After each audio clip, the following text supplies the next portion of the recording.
Okay, let's run.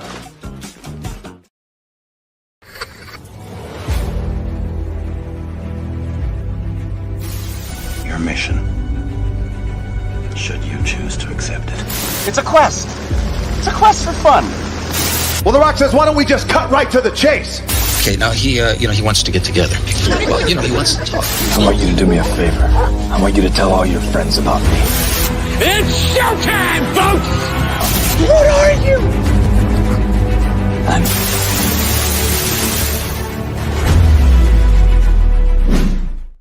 Greetings and salutations. This is And I Quote, the weekly show where we introduce you to some of the best creators from all over the world, and we find out more about them by taking your questions.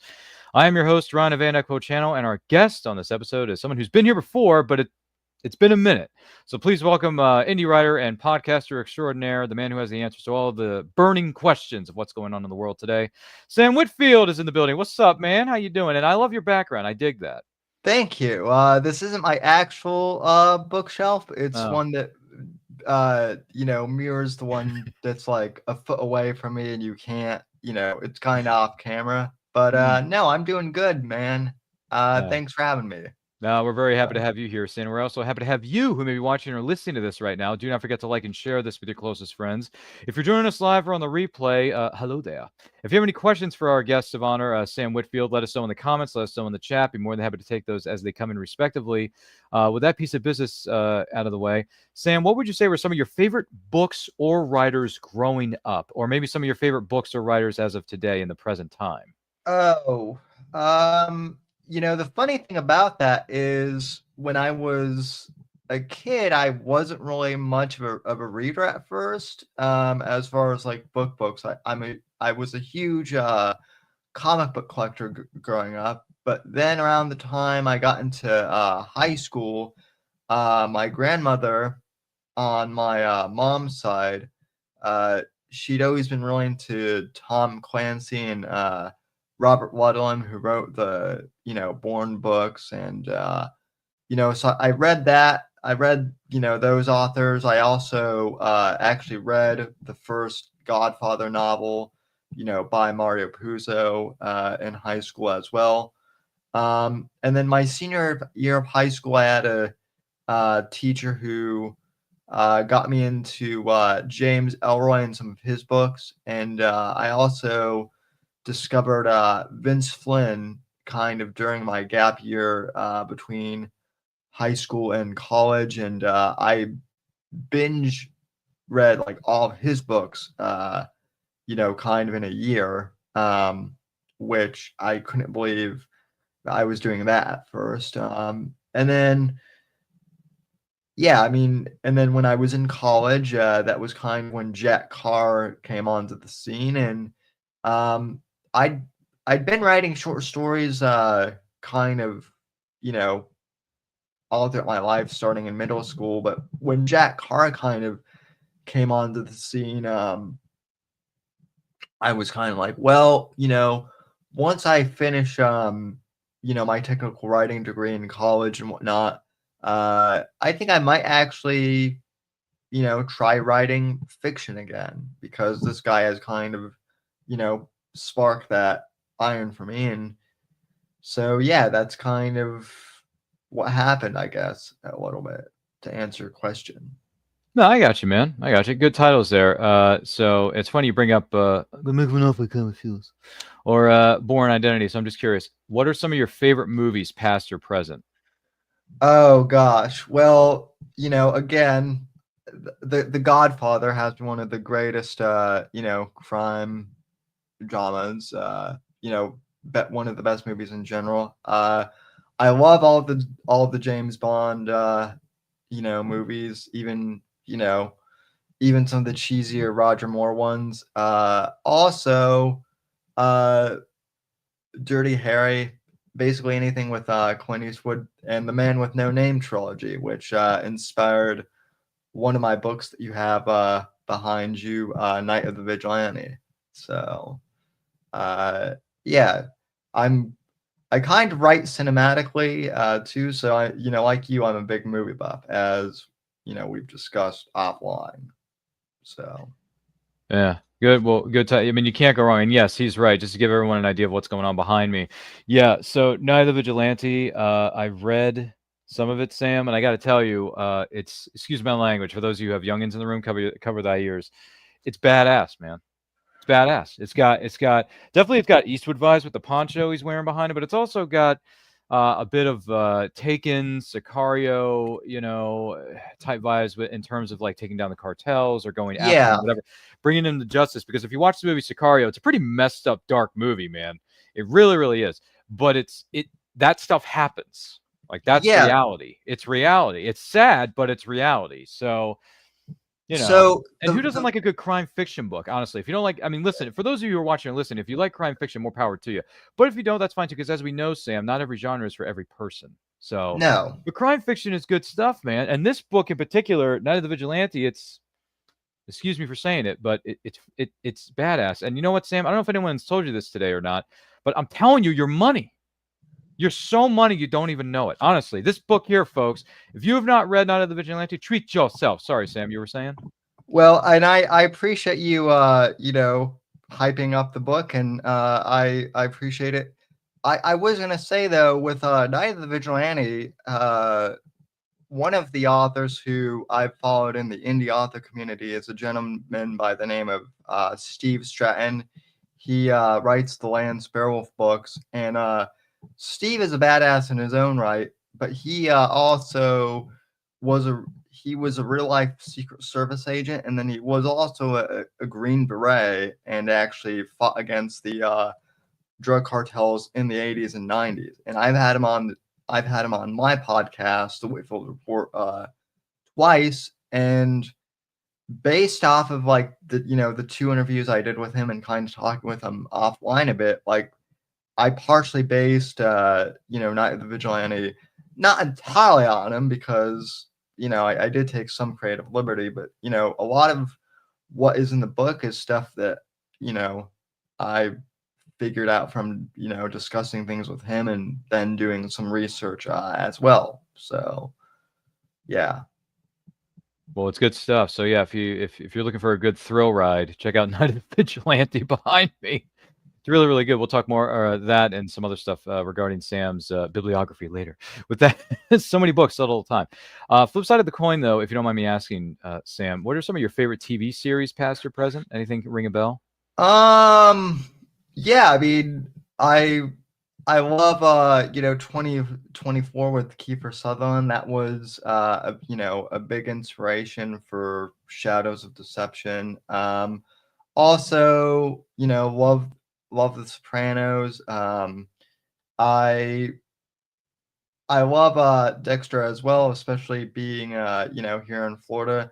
Some of the spin-offs they've done for Dexter are, they're okay. They're not great. But no one can really beat an original, right? And then lately I've kind of been going back and watching old episodes of Miami Vice, just because I never saw that when it was on, because in the 80s, and I'm a 90s kid, but yeah, I mean, it's been interesting. And so yeah, when I'm not reading or writing, I'm kind of just binge watching old series. So Kicking back, kicking it old school, as one might say.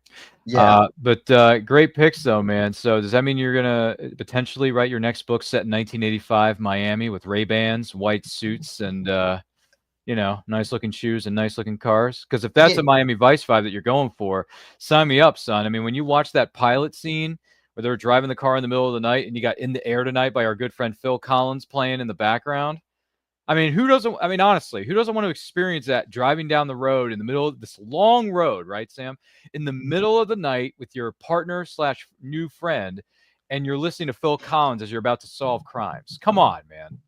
That was the genius of Michael Mann. And Michael Mann, that's right. He he really did a good job with picking music, not just for Miami Vice, but for one of my other favorite movies is Heat. That's that's an absolute masterpiece. Even 30 years, It's crazy. you know, I'm surprised. We need to do like a rewatch of that at some point. Yeah. If the Discord will allow us, because let's not forget that movie's 3 hours, bro. That's a 3-hour movie. But the fun fact is, and for those of you who are wondering, Heat is a crime fiction thriller and arguably one of the greatest movies of all time that I don't think got any Oscar nods when it came out originally, which is A Crime Against Humanity. Heat is a 3-hour movie, but it moves so well and moves so quickly. Yeah. That when the movie comes to its close, or what do you call it, its conclusion, Sam, you're thinking to yourself, was this movie really 3 hours? Because this really only felt like it was an hour 45, maybe 2:10, and that's it. It didn't feel like it at all. I remember when I first saw it in college. Okay. When it was the 20th anniversary. Oh wow. And I remember 2015. I remember I was like in the like they gave us an auditorium to screen the thing, so it was like seeing in a theater. And I remember when we went in, it was kind of the summer afternoon, and it was still light out. And then when we left, it was like the sun was starting to set and it was starting to get dark, and it was like, oh wow, that didn't feel like 3 hours at all, but it was. So yeah, it's a near perfect, if not a perfect film. That's how good I think Heat is, because I didn't see Heat until I'm trying to think, when was the first time I saw it, Sam? I'm trying to think of when it was. It was long before, I think it was a bit before the pandemic. So it was like 6, 7, maybe 8 years ago that I first saw it. And as soon as the movie was over, I was like, wait a minute, there's no way this was 3 hours. There's no way. Because I was just, when you're watching the movie, you don't think about time is the last thing on your mind, right? You're just involved in the movie. You are ensconced in the movie. And when the movie was over, I thought, oh my gosh, this is one of the best movies I've ever seen. And it took me this long just to see it, Sam. I know I'm behind the 8 ball on a lot of classic films, I got to be honest. But Heat is something I saw 7, 8 years ago for the first time. And I was so enthralled by it that I went out and I bought the director's cut of it on Blu-ray. And then a little while later, I bought the 2-disc special edition Diva. I think of that same cut, if not the theatrical cut, but who cares? Any cut of the movie is going to be fantastic anyway. It doesn't matter how you slice it. And now with, certain, resources that are available to us, I can stream it whenever I want. So yeah, now I got access to it on all 3 formats: Blu-ray, DVD, and digital HD. Sam, how does that grab you? Well, that's actually something that I've done too with that movie. Actually, is really? That's a movie that when I'm like traveling on a plane or something, and I have like a long flight, I'll take out my iPad and I'll just put that on and put my noise canceling headphones on and watch that if I know it's going to be a long flight. So it makes flying seem a lot quicker. So well, that's very true. That's very true. And for those of you wondering, this is the next big thing and the great episode of And I Quote with Sam Whitfield, our guest of honor. Don't forget to like and share this with your closest friends. If you're watching us live on the replay, hello there. And if you have any questions for our guest of honor, let us know in the comments. Let us know in the chat. I'm more than happy to take those as they come in respectively. Sam, what made you decide to become a writer? Gee, boy, that is a good question. I mean, I guess there's kind of two folds to that.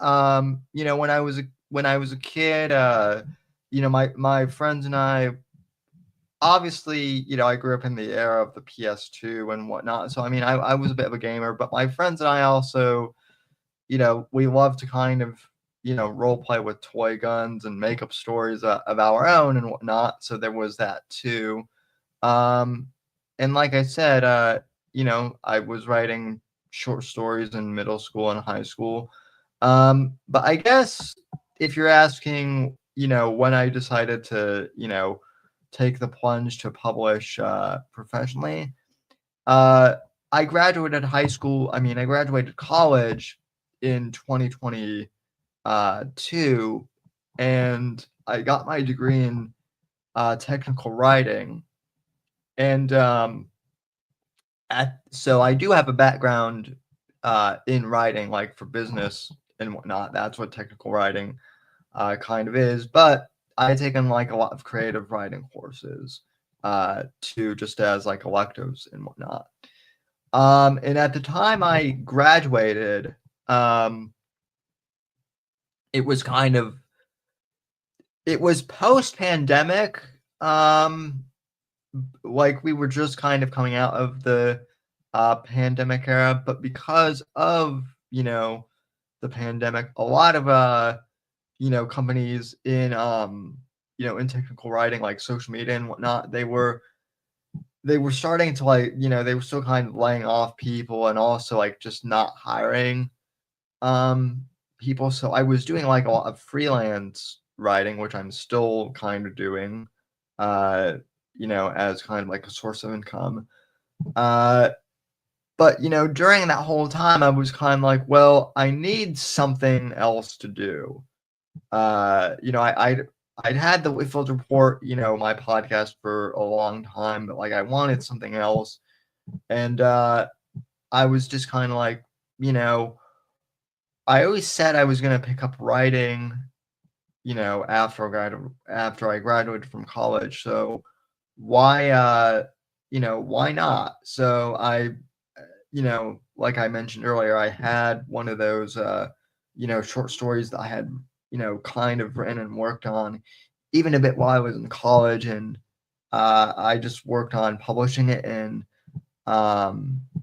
that ended up being the first Shadows of Deception book. I kind of just wrote like a preliminary first and second draft, and didn't really know what I was doing as much, and kind of put it out there, and it actually sold pretty well, and like people I knew in the indie author community, like Eric Bishop, kind of helped me promote it and polish up a bit. And then I kind of got that writer's bug again, and I wrote the next couple books in the Shadows of Deception saga. And then I met Luke Gossage via Instagram and Nathaniel, and so kind of for the past 2 to 3 years I've known those guys, and now I know you, and the rest is history, as they say. So Oh, that's great, man. Okay, excuse sorry, notifications about. But no, that's great, man. I'm happy for you. Congratulations. You toyed with it, took a break, came back to it, and now you're kicking tail and taking names with a fiery vengeance, as one might say. So that's good stuff. What would you say are some of the biggest rewards about being a writer? Honestly, just like the fact that like people who like people in my real life, like family and friends, like I get to gift them books at Christmas and whatnot. And like we had a family reunion last year, and some family members were they had bought my books and brought them out with them to the reunion, and they asked me to sign them, and that was something that like I was it's always cool to like publish something and to create something, but then to like have someone bring something that you helped create, that you did create, and ask them, and then to like have them ask you to sign it is just really humbling. And so that's been a terrific reward. And also just connecting with the community of authors. This is a super positive space, and as I've said about you, you're everyone's Energizer Bunny, Ryan. You're it's hard to become demotivated or stressed when you're around. So Well, I appreciate that, man. All the same, I really do. Thank you so much for saying that. Yeah, when you've been doing this whole thing, and for those of you who are in this industry, you know where I'm going with this. First, when you do this podcasting thing for as long as Sam and I have, you get to know people on certain levels here and there. I mean, not everybody, but you get to know certain people, and Yeah. you just develop these, what do you call it, like a kinship or a respectability with a respectable thing with each other. And you're like, you know what? This person's doing so good. I want to support what they're doing moving forward. I don't care what it is. I'm going to support them. And then they do the same for you because, anything in life, to a certain extent, ladies and gentlemen, is a two-way street. I do for them, they do for me. I do for them, they do for me, I do for them. It's a win-win, man. What's it called? We pay it forward, Sam. Yeah. So, I think if more people did that in society, the world will be a much better place. But, listen, to each their own. To each their own.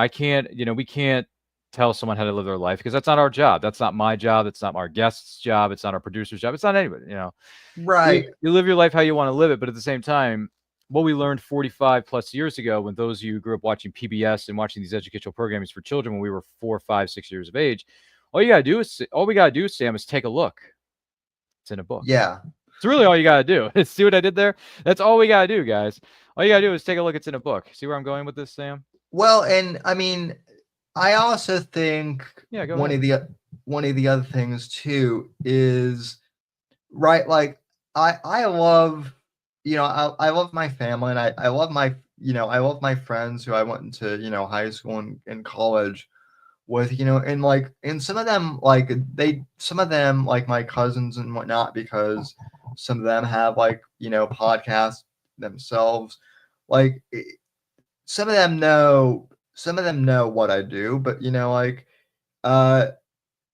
a lot of my friends and family, like they're supportive of me and my interests and as much as they can, but they don't really understand what goes into a podcast or what goes into a book, right? They see the final product and that's all they see. They don't see the behind the scenes stuff, of like editing a book or booking guests behind the scenes and building a podcast studio setup and editing audio or doing anything that that you and I have done for years. And so whenever I meet someone like you or something who or like my host Max, who we all travel in similar circles and we all kind of know kind of the nitty gritty, it makes us kind of appreciate the camaraderie, I guess. I don't know if you feel the same way or what. So No, I agree with what you're saying. To a certain extent, for those of you who are in the know or have heard this story before, the men's adventure fiction Discord that Sam, myself, and a lot of people you've seen on this show recently are a part of, that is our tribe. That is our crew. Those are the people we can go to when we have questions about books, publishing, or marketing, Sam? Some of the other stuff that goes into it. I mean, there's so much that goes into whether it's being a writer or outside of being a writer. There's a lot that goes into it, man. It is not an easy thing to do. And here's another thing, and we're going to bring this up during the Writer Showcase, which, by the way, for those of you wondering, the Writer Showcase is this tonight, Saturday, July the 19th, 7 p.m. Eastern Time. Tune in for that. You're going to have a lot of fun. Sam will be in the chat. He'll be there. But T.G. Brown and his wife, dude, their marketing is awesome. I mean, it's really unique the way they do it. I don't know if you've seen T.G. Brown's books. Oh, yeah. Him and the missus, and I said this to him like a week ago, 2 weeks ago, Sam, when he was sitting here in the very hot seat that you're in this week when it comes to being a guest on this show. I said, look, man, behind every great man is a great woman, and clearly the two of you are just knocking it out of the park. And you make it humorous. Like, you don't make it serious, you make it fun, and you make it funny at the same time. So yeah. more power to T.G. Brown, and I believe it's Ashley is his wife, if I'm not mistaken. But man, they are just they're nailing it, man. I mean, she gives out like marketing tips like every day on her Instagram page. I know it's crazy. Well, and I mean that's the other thing too is most authors, I would say, like in the indie space at least, and I don't mean this as like an insult to anyone, but most authors are, you know, generally they're really good writers, but they're not great, you know, marketers, because, you know, it's a different skill set. And so it's really hard, you know, for a lot of writers out there to, you know, to kind of get their stuff out there. I've been doing podcasting for so long and kind of promoting that, and also like with technical communications in my degree on that. Like I have a background in like promotions and whatnot, so you know I'm pretty good. But it is like that is one thing where like it is hard, even for you know someone like me who's you know I guess more used to that. And yeah, I mean it's a real hurdle for you know some writers to deal with. So yeah, the fact that like T.G. Brown and his wife are, you know, the fact that they have that, you know, marketing strategy, like more power to them. So um yeah. Yeah, they're doing quite well. So may the odds be ever in their favor. And T.G. Brown will be on with us for the Writer Showcase, and then he's going to show up the next day on the Western genre celebration that we're doing here on Anti-Quote Channel. It's going to be T.G. Brown, Luke Goodich, and myself sitting here talking about Westerns, which I think is going to be one heck of a time, Sam. So I will leave it at that. That's going to be a blast. I hope you tune in for that one too, Sam. Join us, why don't you, in the chat. Love to hear from you. That's going to be a blast within itself. But outside of that, Sam, if you don't mind me asking, opposite side of the fence, what are some of the biggest challenges about being a writer? Well, definitely, you know, as we just mentioned, you know, marketing is, you know, kind of a, you know, a challenge. You know, it's one thing to write the book, it's another thing to, you know, get it out there and, you know, sell it to people. And look, the other thing too is like, you know, your book isn't going to appeal to everyone. You know, just because people have you know, differences of interest and whatnot. So, you know, you can't necessarily expect that everyone is going to like your book, but if you can find, you know, kind of the audience that you think is going to be, you know, good for your book, you know, target to them.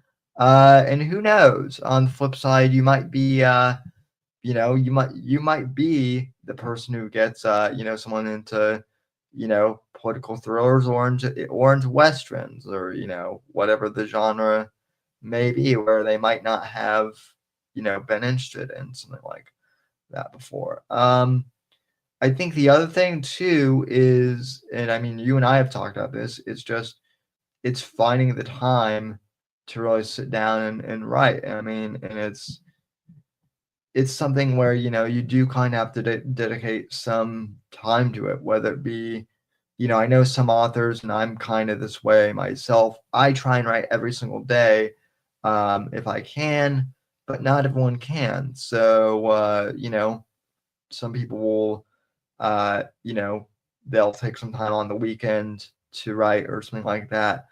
You know, also just, you know, it's basically just finding, you know, a consistent schedule to write and then committing to doing that. That's kind of the discipline of this.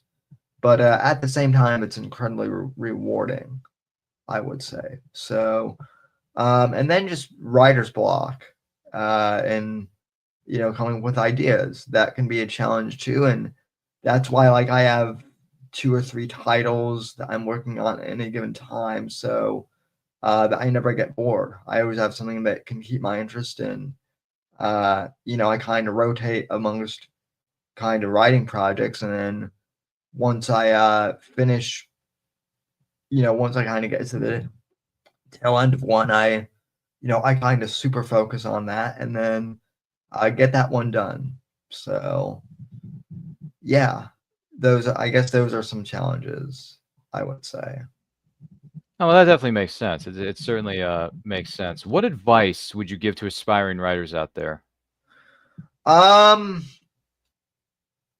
far as like advice, I would say, I mean, this sounds so cliche, but you know, To quote Michael Jordan, just do it, basically. You know, if you have an idea, you know, get out there and you know, just start putting the pen, just start like putting the words to you know, paper or you know, digital. And look, your first book or your first draft might not be that great. It's probably not going to be. It really took me like it took me 2 books to really kind of figure out my flow, you know, of like publishing those. But you know, once I got into it, you know, that was, and once I was kind of able to push, you know, through that, you know, first bit of hesitancy, you know, I became golden. So you know, and then also just you don't worry too much about what the critics say and what the reviewers say. So yeah. So also I do see someone in chat asking. Yeah, they're just being a troll. We don't have to acknowledge them. So yeah. But yeah, just push through the writer's block, and you know, I would say, you know, whatever helps you too, I guess. So whether that be music or, you know, other things as well. So Yeah, makes a lot of sense. I get that. And yeah, so you know, we may or may not be experiencing certain comments or things that come up. We just don't acknowledge them. We just move on, ignore them. That's what we do. That's what we do when it comes to certain situations, folks. So in the words of the Stormtroopers from episode 4, move along, move along, move along. Isn't that right? All good, you know. So let's talk about this for a minute, because this is coming up very soon. This is something that's coming up for all, you know, readers out there who are interested in reading this sort of stuff. Sins of the Assassin, a John Ryder thriller, which is part of the Shadows of Deception series. This is book 4. So my goodness, we're moving up to book 4 already. So we had the original trilogy. Now we got a new set of books coming out with a new trilogy, perhaps. I don't know. But for those of you who are unfamiliar with Shadows of Deception, what exactly is the Shadows of Deception series, and what can readers expect from Sins of the Assassin? So I'm glad that you brought it up, and yes, it is a trilogy, Ryan. Or it's a series of trilogies, I guess. So Shadows of Deception centers around John Ryder, who is a Navy SEAL, and he comes from a you know, a line of you know, special forces operators in his family, and he's, you know, he's in his 30s, so he's kind of a, you know, I would say he's kind of like a, you know, later Iraq war / war on terror veteran. And so, you know, the series kind of starts off where he gets you know, wounded you know, in combat. He gets honorably discharged, and then he takes a private security firm, you know, a job with a private security firm for a couple of years, does that, and then something happens that kind of gets you know, it kind of pulls him back into, you know, working for the government and doing covert operations. So that's kind of the first you know, arc of stories in the Shadows of Deception saga. And then Sins of the Assassin kind of picks up in the immediate aftermath of the first trilogy. John Ryder is he's, you know, when we last saw him in the last book, Dogs of War, he you know, he had kind of been knocked down a few pegs, and so he's kind of dealing with you know, the aftermath of an operation that I wouldn't say was a complete failure, but what, you know, didn't exactly go according to plan. So you know, he's kind of you know, dealing with the aftermath of that. He's also kind of dealing with ghosts from his past, and as it turns out, someone who he thought was dead might not be, so dead after all, and he kind of gets called back in to face off against his enemy in the Fourth Estate. So he kind of has to stop this global terror conspiracy, and also kind of battle with his internal demons as well. And he is kind of an American assassin as well, so he kind of has to deal with his own sins, as it were, and the sins of other assassins as well. So I think it's an ambitious start to kind of this new trilogy that I'm doing as well. So and Jason Miller from Night of the Vigilante has actually a big part of the story too, as he plays a part in this universe as well. So it's pretty cool, I think. All right, so better interconnected storylines, a little bit of a crossover here and there. That sounds good. I mean, a Yeah. title like Shadows of Deception, that's gonna intrigue anybody. And then when you see Sins of the Assassin, it's like, oh my gosh, is this like the video game maybe not the video game adaptation, but like the video game series like Hitman or Assassin's Creed, or the movie Wanted with James McAvoy that should have had a sequel. Yeah, which never got one, unfortunately. That movie, man. That movie is so underrated. But then again, some movies are ahead of their time, and not all audiences or critics are ready for them yet. Sometimes they're ahead of their time. It happens, right? Because speaking of things that turned 30 this year, we were talking about Heat earlier, right? So Heat is 30 years young, but that movie's still relevant today as it was 30 years ago. But here's a movie that was way ahead of its time that didn't get any attention, hardly any, when it came out. It's got a horrible numbers game on Rotten Tomatoes. It made little to no money. It got maybe a little bit of a following when it was airing on TV, like on cable television, if you know what I mean. The Net with that girl from the bus. All right. The Net with Sandra Bullock. Oh, yeah, Okay? yeah. So, here's the thing. The Net turns 30 this year, and that movie came out in 1995, which, in fact, when that movie came out, no one knew what to do with it. They didn't know what to do, and they didn't know how to respond to it either, because the internet was just starting to become a thing, or starting to develop, really. But when you look at it, the Net is spot on with what craziness has ensued with computers and technology, and how people can take advantage of it, how people's identity can be, so all this stuff that's going on.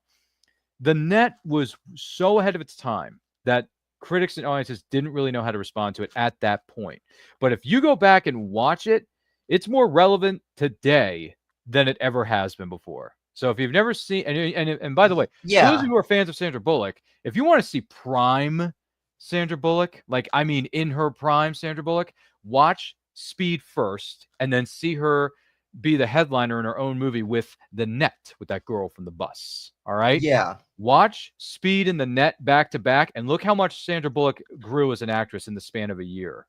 I am glad that you brought up the Net and kind of that too, because one of the things kind of in Shadows of Deception is the I guess the main kind of villain group in Shadows of Deception is a group called the Fourth Estate, which is kind of it's kind of like a shadowy cabal of media conglomerates, and then kind of like rogue intelligence agents and whatnot, and it deals like a lot with like media manipulation and kind of that all that stuff. And with them, I kind of took inspiration from Tomorrow Never Dies in the Elliot Carver character. Now that's another movie that like underrated, but was also ahead of its time, right? Because I think the whole concept of like fake news, now in 2015, we know that that's more obviously fake news is a thing, but like back in the 90s, the idea that like that, someone in the media would, like try to like fake a terrorist attack and then Manipulate things. manipulate things. Back in the 90s, like that was seen as like preposterous, for like a James Bond plot. And now Tomorrow Never Dies might actually be one of the more like realistic, Bond movies to, possibly be a thing. It was just, Mhm. they it was just they didn't have smartphones. They only had dial up, and AOL back then. Yeah, So, it's very true. Yeah, if you haven't, and it's funny though. I posted this in the Discord. I don't know if you saw the footage or not, but did you know for originally Tomorrow Never Dies, Anthony Hopkins was cast as Elliot Carver, but he backed out because he chose to do the Mask of Zorro instead. oh, that's a shame. And look, I love Jonathan Pryce, but like, yeah, Anthony Hopkins would have Mhm. been like a Well, terrific. Well, one of the reasons was, and this is also explained in the video, you can go back and watch it for yourself if you wish on the Discord that we post, that Sam and I and a bunch of other writers post in respect. But it is available on YouTube. I got it from YouTube. It's one of those YouTube shorts where the voiceover says, "Did you know in this movie so and so happened or this and this happened?" You know what I mean? So in Oh Tomorrow Never yeah, Dies, Anthony Hopkins was cast, but then he left 3 days into production because they didn't have a finished script when they were shooting. They didn't even have a finished script. So he left and took the role as Inigo de la Vega in, I believe it is, in The Mask of Zorro, and then they replaced him with Jonathan Pryce. But look at the bright side. Pryce was great yeah, as Elliot Carver. He did a great job, and I never even knew who that actor was until he showed up in that. And then he shows up 6 years late. What is it? 6 years later, I think it was, Sam, in the Pirates of the Caribbean franchise as the governor.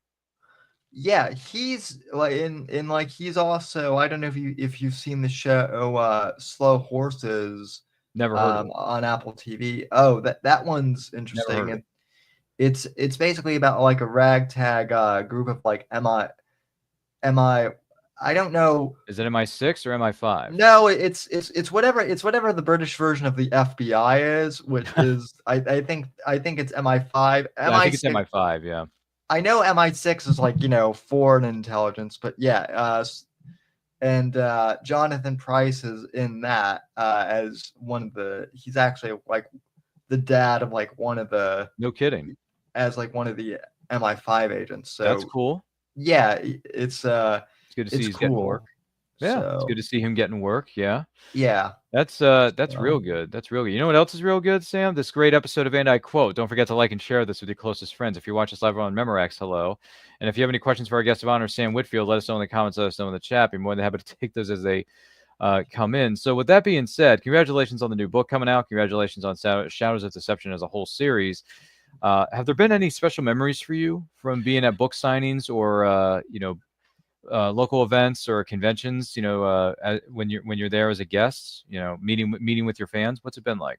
Well, like I said, I hadn't had, any conventions, in my honor yet, but like I said, I was at a family reunion, and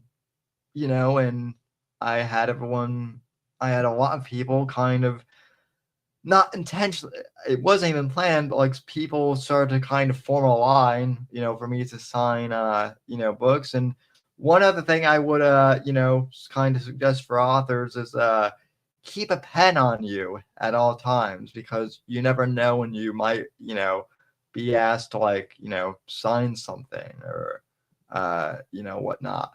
But in all seriousness, that was pretty terrific. The other thing too is like, I mentioned that Vince Flynn was an inspiration of mine, writing, and as an author, I've also kind of transitioned the Whitfield Report into like an author interview show of my own. And recently I was able to interview Kyle Mills, who took over for Vince Flynn. And, Kyle's a great author in his own right too. And I've been reading his books for, close to 10 years. So, for me to go from, reading his books and, to all of a sudden 10 years later, I'm now interviewing him, just this past week, that was a honor. And, to get to chat with him, and also, to get to know people like, Luke and like Nathaniel, and, to know people like Eric Bishop, who I've also known for 10 years. And like I said, I mean, the being in the author community has really, I think, beyond just writing, it really has given me, a sense of community. And I've met some people who, even though we know each other online, I would consider them in real life friends. And you are among that group as well, Ryan. So it's just been extremely rewarding to be an author for me in that sense. Yes! That's awesome! I mean, there's no other way to put it, fellas. It's great. It's wonderful. It's awesome. In the words of Sean William Scott. Good Lord, I know I haven't seen that movie in a minute. I think I need to sit back and rewatch Old School, Sam. I don't know, but it's a classic comedy, man. Get with it. With that being said, no, in all sincerity, though, that's great, man. I'm happy. Your podcast has grown by leaps and bounds. Your writing has grown by leaps and bounds. I mean, you can just tell. You can just tell. So, do you hope? Let me put it to you this way: who are some writers that you hope to meet up with, whether in person or have on your show, that you haven't had a chance to speak with as of yet? Well, I mean, I would definitely love to, meet up with all of the authors, like you and like Luke and Nathaniel. I think Luke was actually in Florida, this past week, but I think I missed him. And obviously, I'd love to meet Eric Bishop in person, and he and I actually have been talking back and forth because he lives in the South as well. So we will connect. It's just kind of a matter of when. But as far as like authors who I'd love to kind of meet and connect with and have on the show, obviously, Jack Carr is someone who. The funny thing about Jack Carr is, like, I've had other people, even like Steve Stratton, people say something like, "You should have Jack Carr on your show," and I've said, "Well, yeah, I've reached out to his publicist, but they haven't gotten back to me. So I'd love to have him on my show. I'd love to have Mark Graney on, who writes for the Clancy estate. And any of the, I know that our friend Terrence LaHue is big into the Bond community, so any of the authors that he could throw my way, I would really appreciate that, Terrence. So yeah, but basically just anyone who wants to come on the Whitfield Report, whether they be new authors or established, like I'm game for it, man. I'm game. So Well, good to keep that in mind as we roll along, folks. So reach out to him. Reach out to either Sam or myself. More than happy to speak with you and hear your piece about the stories and the great things you have planned for the future. That is for certain. Is there a genre that you hope to tackle at some point that you haven't tackled yet? Maybe write a story that's outside of your comfort zone. Maybe dive into something else you haven't taken a chance at as of yet. Well, I mean, I never thought I would, dive into the Western genre as much as I have. That wasn't really on my radar, either at first, and but now here we are. I will say, one genre that I really haven't tackled, it's kind of a subgenre within the thriller communities. I haven't I am currently like writing a kind of like a Cold War thriller that is set within the Shadows of the Subunit universe, but it's the current Shadows of Deception timeline is set like in modern day, and probably once I kind of get done with promoting Sons of the Assassin, I'm going to work on doing some like Cold War historical fiction stuff. That's kind of something I've been a little hesitant to dive into right away, but now that now I kind of know what I'm doing like as a writer, I feel like I might be good to try that at least. And also I have like a mafia crime thriller series I've written some short stories for, and I'm going to dive more into that as well. So yeah. Wow, all those plans. I mean, considering the fact this is certainly true that You're gonna need a bigger boat. I mean, that's a lot for you to tackle, man. But I hope the odds are ever in your favor, because you're certainly going to need a bigger boat for that one, pal. Yeah, yeah, and I mean, I'm just kind of I want to, the thing is too is like I have all these different genres that I love and that I want to kind of pay tribute to, and some of them might stick with people and some of them might not. I was kind of surprised, honestly, that Night of the Vigilante was as much a success as it was. I mean, I was very passionate, but I was kind of like, I'm not so sure if kind of the military genre and the Western genre would, meld well together. So that was kind of like a risk, but evidently people like it. So, like I said earlier, you just kind of have to take a risk, with putting your published work out there. So It's true. Without risk, there can be no reward, my friends. So keep that in mind as we roll along. I would venture to say, for sure. Well, I want to take this opportunity to say thank you, Sam, for being our guest on this week's episode of And I Quote. Thank you again to Sam Whitfield for being here with us. Now, Sam, if someone wants to know more about you, purchase copies of your books, where can they follow you on social media? yeah, you can follow me on social media on Twitter and Instagram at @summitw_NGC, right there, I guess. So you can find me at that handle basically across all social media. You can check out the Whitfield Report, my podcast, which new episodes on Mondays and Wednesdays. And then all my books are available on Amazon. If you just type in my name, you can search my name on Amazon and Audible, and you can find all my books there.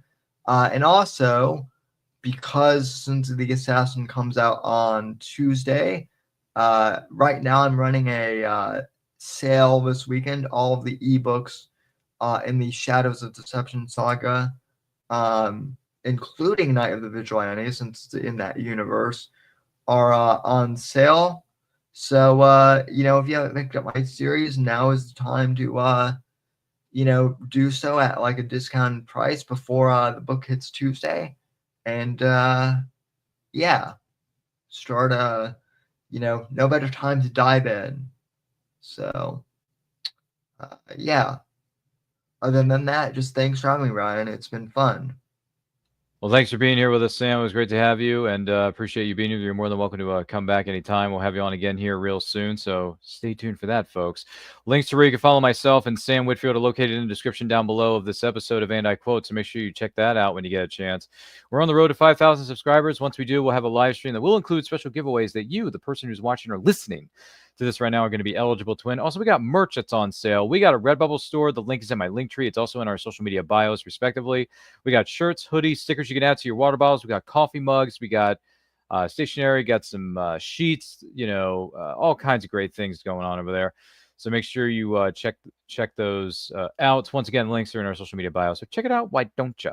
Also, we got a good friend of some good friends of ours, Lou Tambone and Allie McDowell, have this Kickstarter going down right now for Shakespeare Adjacent, which basically, this is the best way I can use to describe it. If you are a fan of Shakespeare, you're a fan of the Bard, But you want to see these stories set in modern times. The Kickstarter is going on right now. There's only 3 days left. Link is in the comment section of this episode of And I Quote. Check that out. Support the Kickstarter. Check out what they're doing. Shakespeare set in modern times. Yeah, I want to check that out. It's called Shakespeare Adjacent is the name of this anthology, which features a great roster of writers who contributed to this thing.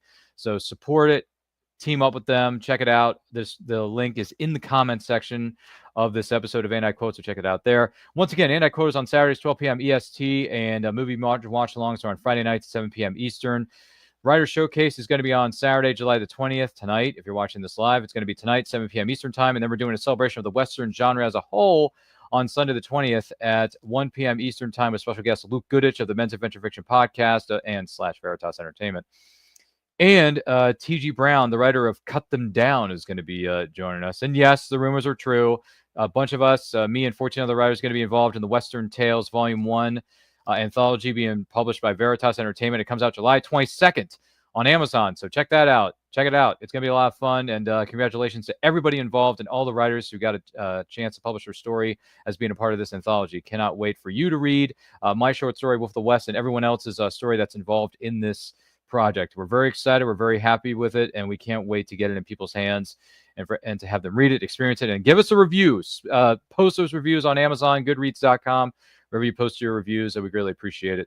Thank you again for joining us for And I Quote. Don't forget to like, comment, share, subscribe, ring the bell to be notified when the videos go up or they go live. And remember, life is better when supporting indie creators from all over the world. Take a look. In the summer of 1953, private investigator Will Lucky Marks was working as the in-house private eye for Arcane Pacific Pictures. Trapped inside the studio with the killer, Lucky must find the killer before time runs out. Lot 28. Own it today. Available iTunes and Amazon.com.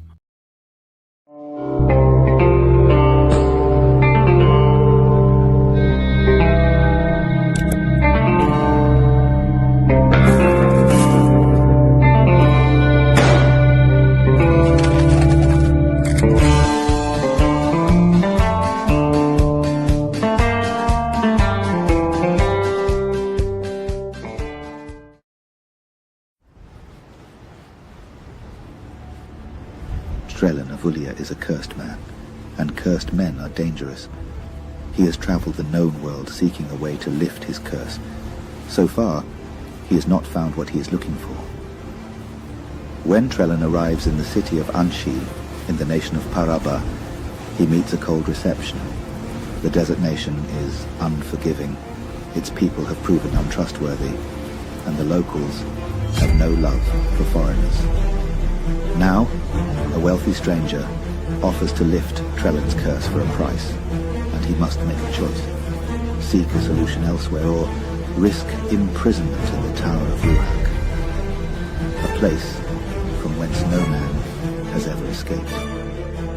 The known world of a terror, The Prisoner of Ruhak Tower. Now available on Amazon in paperback and on Kindle.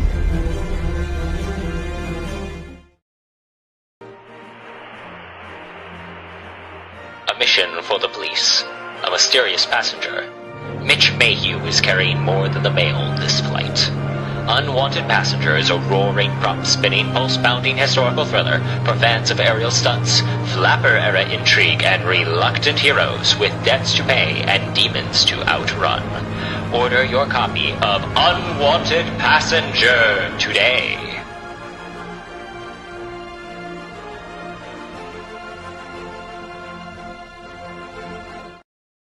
There it is.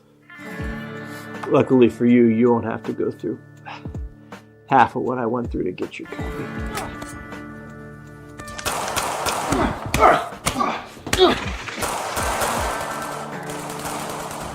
All you have to do is place an order.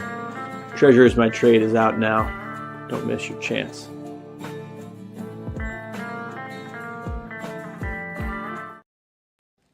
Good morning! Oh, and in case I don't see you, good afternoon, good evening, and good night.